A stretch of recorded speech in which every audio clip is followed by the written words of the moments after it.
हर इंसान चाहता है कि मरने के बाद उसे दिव्य लोकों की प्राप्ति हो, नरक लोक की यातनाएं उसे सहनी ना पड़े, स्वर्ग लोक की अप्सराओं के साथ उसे रहने का मौका मिले। लेकिन ऐसा संभव कैसे होता है, वो मार्ग आज द कर्मा आपको बताने जा रहा है।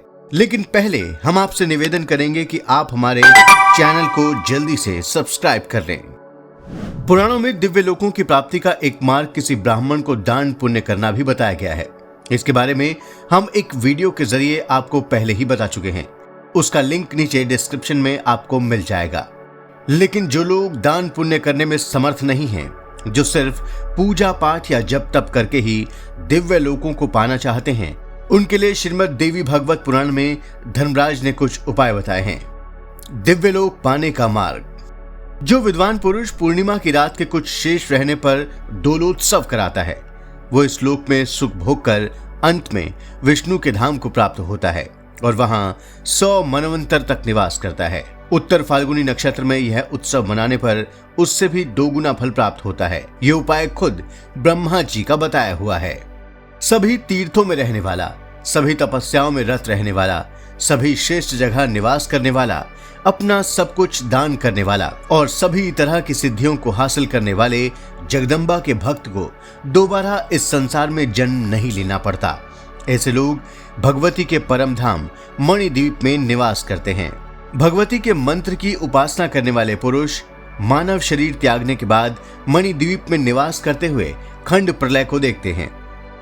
देवता, सिद्ध और समग्र विश्व एक समय के बाद नष्ट हो जाते हैं, लेकिन जन्म, मृत्यु और जरा से दूर देवी भक्त विनाश को प्राप्त नहीं होते। जो मनुष्य कार्तिक के महीने में भगवान श्री हरि को तुलसी अर्पण करते हैं, वो श्री हरि के धाम में 3 युगों तक आनंद के साथ निवास करते हैं। उसके बाद उत्तम कुल में जन्म लेकर भगवान की भक्ति प्राप्त करते हैं। जो लोग सूर्योदय के समय गंगा के मध्य स्नान करते हैं, वो 60,000 युगों तक भगवान श्री हरि के धाम में आनंद करते हैं। उस बैकुंठ धाम से फिर पृथ्वी पर उनका दोबारा जन्म नहीं होता।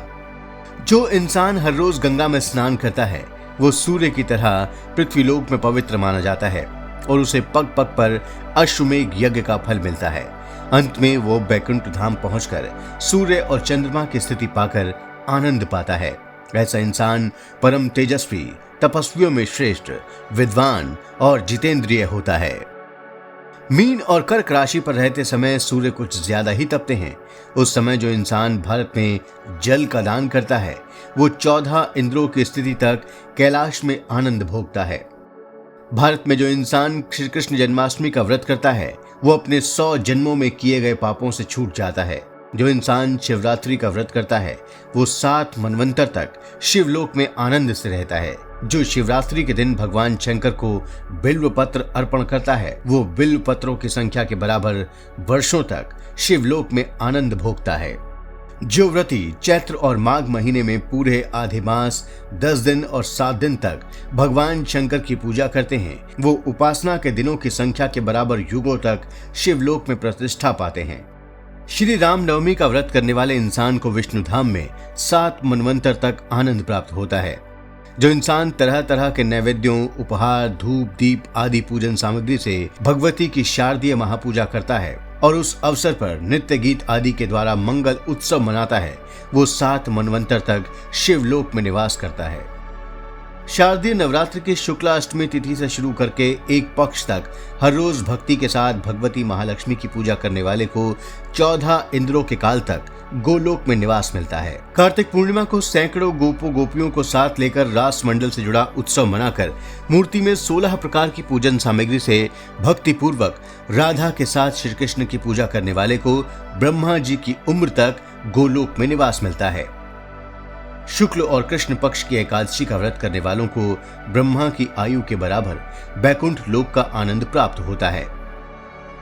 भाद्रपद मास के शुक्ल पक्ष की द्वादशी को इंद्र की पूजा करने वाले को 60,000 सालों तक इंद्रलोक में सम्मान हासिल होता है। रविवार, संक्रांति और शुक्ल पक्ष की सप्तमी को सूर्य की पूजा करके भोजन करने वाले को 14 इंद्रों की आयु के बराबर प्रतिष्ठा मिलती है।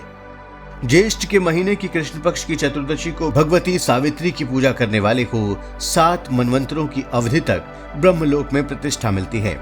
माघ के महीने के शुक्ल पक्ष की पंचमी को देवी सरस्वती के सामने भक्ति पूर्वक 16 प्रकार की पूजन सामग्री अर्पण करने वाले को ब्रह्मा के बराबर आयु तक मणिद्वीप में दिन रात प्रतिष्ठा मिलती है। जो मनुष्य भगवान श्री हरि के नाम का कीर्तन करता है या दूसरों को करने की प्रेरणा देता है, उसे जपे गए नामों की संख्या के बराबर युगों तक विष्णु लोक में प्रतिष्ठा मिलती है। हर रोज पार्थिव लिंग बनाकर शिव की पूजा करने वाले को शिवलोक प्राप्त होता है। हर रोज शालिग्राम की पूजा करने वाले को 100 ब्रह्मा की आयु तक बैकुंठ लोक में प्रतिष्ठा हासिल होती है। जो मनुष्य समस्त तपों और व्रतों को संपन्न कर लेता है, वो 14 इंद्रों के काल तक बैकुंठ में निवास करता है। सभी तीर्थों में स्नान और पृथ्वी की प्रदक्षिणा करने वाले को पृथ्वीलोक पर जन्म नहीं लेना पड़ता। जो भारतवर्ष में अश्वमेघ यज्ञ करता है, वह उस घोड़े के शरीर में जितने रोए होते हैं, उतने सालों तक इंद्र के आधे आसन पर विराजमान रहता है। देवी यज्ञ करने वाला पुरुष हजारों राजसूय यज्ञों का फल पाता है। ऐसा वेद में कहा गया है कि देवी यज्ञ से बड़ा और फलदायक यज्ञ कोई नहीं होता। तो देखा आपने, सिर्फ पूजा पाठ के जरिए भी जन्म मरण के बंधन से मुक्ति पाई जा सकती है और दिव्य लोकों में जगह हासिल की जा सकती है। अगर आपको हमारी ये खास पेशकश पसंद आई हो तो इसे लाइक और शेयर जरूर करें। धन्यवाद।